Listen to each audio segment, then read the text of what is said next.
step. We've got to chip away on a number of different levels.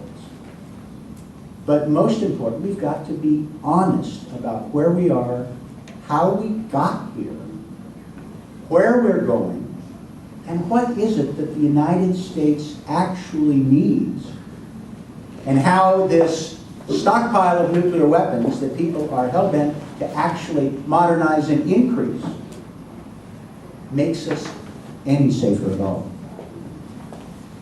You all know these are weapons we haven't used in the war in 69 years. Most of us don't think we ever will, and certainly hope we won't. And they have been singularly ineffective at meeting our challenges since World War II. They didn't stop the Korean War, although MacArthur was, goodness.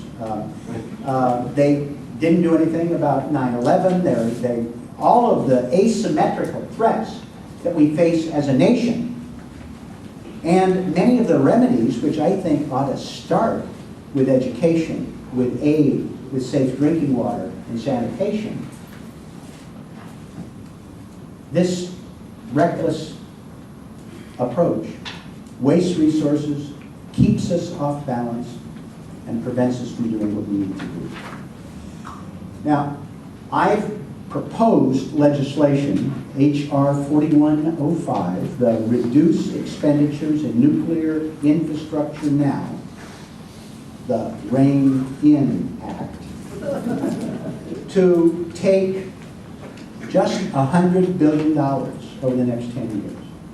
Taking the items that are absolutely unnecessary by any independent, thoughtful approach, bend the curve a little bit, and engage people in this broader discussion. To take $100 billion and spend it in ways that will promote world peace and rebuild and renew the country and protect the environment. In fiscal year 2014, we here in this congressional district will pay nearly $38 million for nuclear weapons. So what could we have instead of that? We could have almost 600 new elementary school teachers. We could have more than 31,000 homes with wind power. Or we could have more than 8,000 of our community members with health care. Another way to put it in perspective is how much we spend versus how much other countries spend. So there are 9 nuclear weapon states. The United States spends as much on our nuclear weapons as the 8 other nuclear weapon states combined. Our nuclear weapons budget is twice our foreign aid budget. And we're also the only country with nuclear weapons stationed in other people's countries. So what kind of message are we sending to the world about our priorities and about what kind of society we are? So the real exciting news that I wanted to talk about is back in April, the Marshall Islands filed lawsuits against all 9 countries that possess nuclear weapons. And they did this separate from their nuclear history. The Marshall Islands were used as a nuclear testing ground by the U.S. from 1946 to 1958. The U.S. exploded 67 nuclear bombs on their territory. The legacy of radiation and sickness and death is really terrible and ongoing today. But these lawsuits are entirely separate from that. They're not seeking compensation for the testing regime. What they are seeking in these lawsuits is to ensure that nuclear weapons will never again be used so that people never have to suffer as they have. So what they've done is they've filed 9 separate lawsuits in the International Court of Justice, one against each of the 9 nuclear-armed nations. And they've also filed a separate lawsuit in U.S. Federal District Court in San Francisco, only against the United States.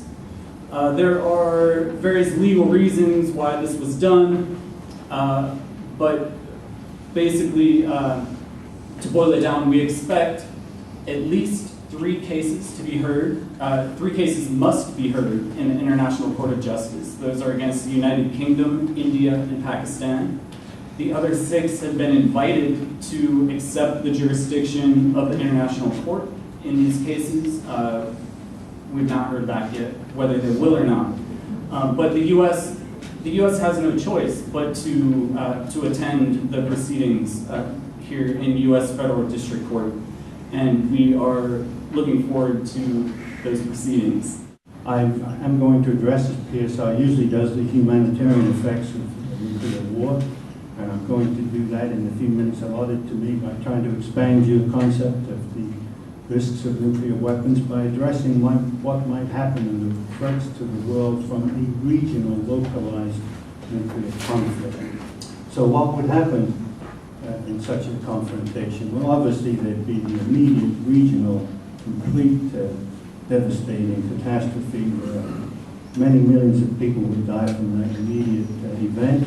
You know, the usual story of the rapidly expanding, dissipating in historical fashion, the tremendous blast of air, the percussive force accompanied by temperatures in the thousands, usually accompanied by a fireball, which would destroy everything within miles around, depending on, obviously, on the size of the weapon. And this would immediately kill millions of people, and then many more would die in the next few weeks of various ailments and injuries. And then, of course, there's destruction to the infrastructure. Farmland would be destroyed, many institutions would be crippled, and you'd have, again, this devastating regional effect. So what about the effect elsewhere?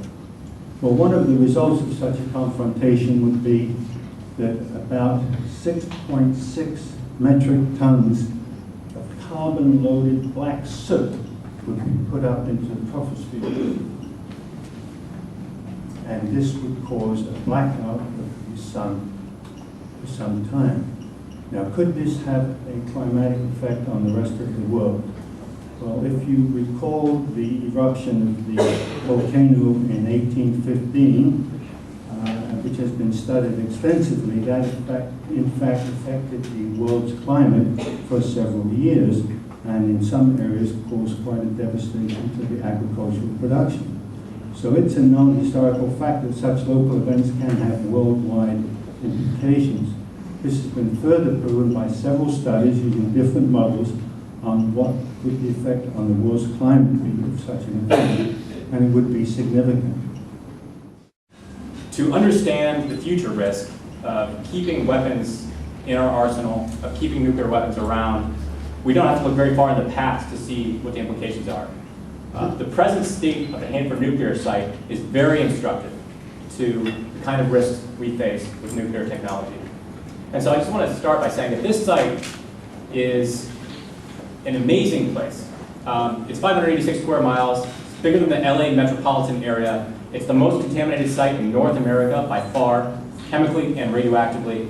It's on the shores of the Columbia River, in the best main stem spawning habitat for Chinook salmon in the entire Columbia River system. It is, to put it bluntly, too big to fail. We need Hanford cleaned up. We need to protect the Columbia River. And the source of all this contamination was Hanford's nuclear weapons production. 2/3 of all the plutonium in the United States weapons arsenal came from the Hanford site. So to clean up all this nuclear waste, in producing nuclear weapons, they basically run nuclear reactors, sucking huge amounts of cooling water out of the Columbia River, enriching the fuel so that it gets enough plutonium in it that they can pull these fuel rods out, then they literally dissolve the fuel rods in acids and solvents to pull out the plutonium and make weapons-grade plutonium. They did this for decades during the Cold War, producing huge quantities of liquid and solid radioactive and chemical waste. Stuff that's so toxic in the tanks at Hanford, if there was a glass of it sitting in the middle of this room, we'd all get a lethal dose within minutes. That's how dangerous it is at Hanford. So the cost of cleaning it up is extravagant. $113 billion is the price tag the DOE is currently putting on it, and I guarantee it's a lowball figure. And I couldn't help but notice the parallel between your act and the savings of $100 billion just in trying to not double down on our nuclear weapons legacy. Saving that $100 billion could be very well spent.